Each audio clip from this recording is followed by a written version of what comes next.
The Cro Magnon race. If we are to take the evolutionist theory, the human being went through several stages in order to become what we are today.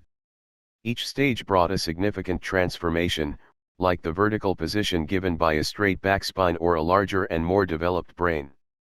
One of these stages included the Cro Magnon, or the first human beings that are considered to be modern, closest to what we Europeans are in present days. If you read scientific literature about this type of human beings, you will find them named as European early modern humans and not the Cro Magnon humans, the latest not having a formal taxonomic stature, therefore not indicating towards a particular species as the establishment sees it. When did the Cro Magnon man live? There were quite a few remains that were determined to belong to the Cro Magnon. The earliest of them date back 43–45,000 years from our present days. The remains were discovered in sites located in Britain and Italy, and the dating was made by using the famous radiocarbon method. Ever since the first remains of the Cro Magnon were found, scientists wanted to rebuild this being, to see how it looks. It was discovered, based on the found bone fragments, that the Cro Magnon was quite tall, in comparison with our other ancestor, and with a robust and powerful body. This man has a compact structure, made to give him resilience with the help of strong muscles that covered the entire body. The face also started to resemble ours very much, with a straight forehead and more discreet brow ridges. If we are to think about the Neanderthals and their sloppy forehead, we can say that evolution was getting it right with the Cro Magnon man. The face was shorter, finer, being wider than elongated. The chin is now nicely shaped and visible. But, what is more important, the brain capacity of the Cro Magnon is significantly higher than the average of all the other so-called modern human beings. So, after years of evolution, we were finally becoming smarter and more adapted to our living conditions. If Cro Magnon is not the official name of this modern species of human beings, how did it appear? The name comes from the location where the first specimen of Cro Magnon was found. The place is located in the southwest of France, in a small commune called Les Is de Taillac-Sirere. Here, at the Abri de Cro Magnon location, in a cave, the first remaining of this ancient human being specimen was discovered. In French, Abri means rock shelter, while Cro means cavity or hole, in the Occitan language. Finally, Magnon comes from the name of the landowner, where the rock shelter was discovered. So, from the need to name this being after it was discovered, the name Cro Magnon was given, a name that ended up being widely used when talking about the early human beings. It is important to note that the Cro Magnon man belongs to the Homo sapiens sapiens group, which is the group of our closest ancestors, the first representatives of the modern man. Practically, Cro Magnons are the oldest human beings in Europe, being the direct ancestors of modern Europeans. The Cro Magnons are believed to come from Scandinavia, approximately 50,000 years ago, evidence pointing out that the first human beings that were modern from an anatomical point of view came from there, and migrated throughout the world.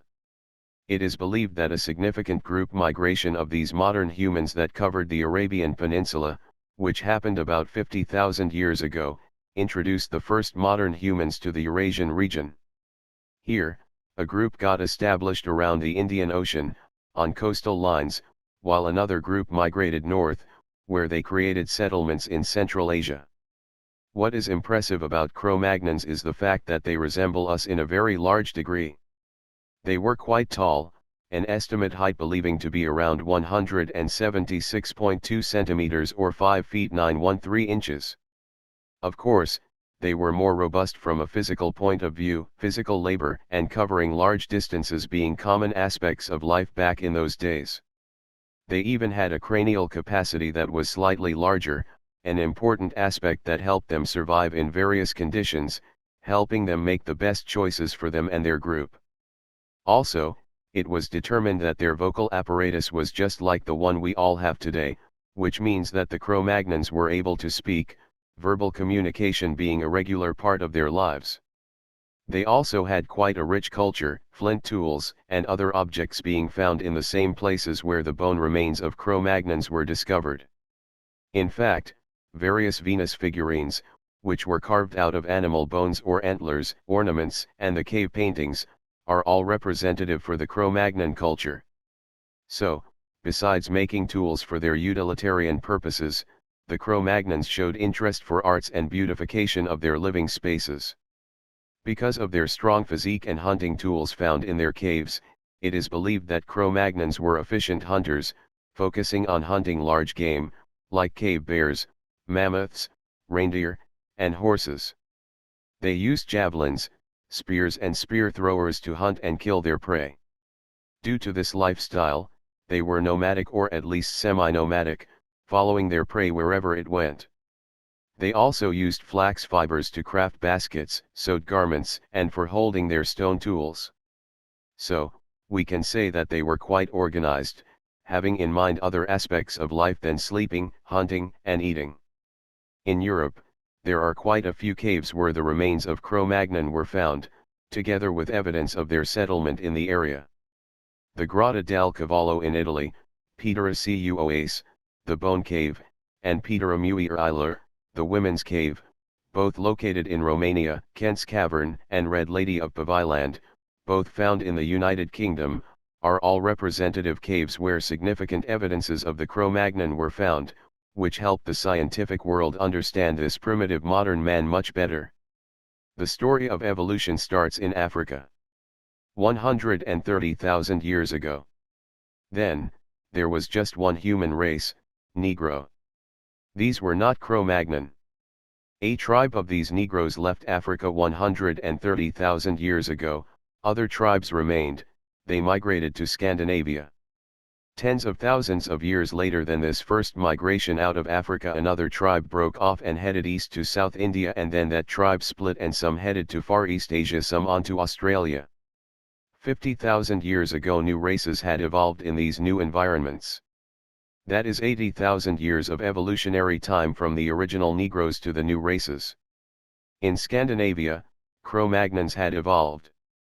In South India, Dravidians had evolved. In Far East Asia, Mongoloids had evolved.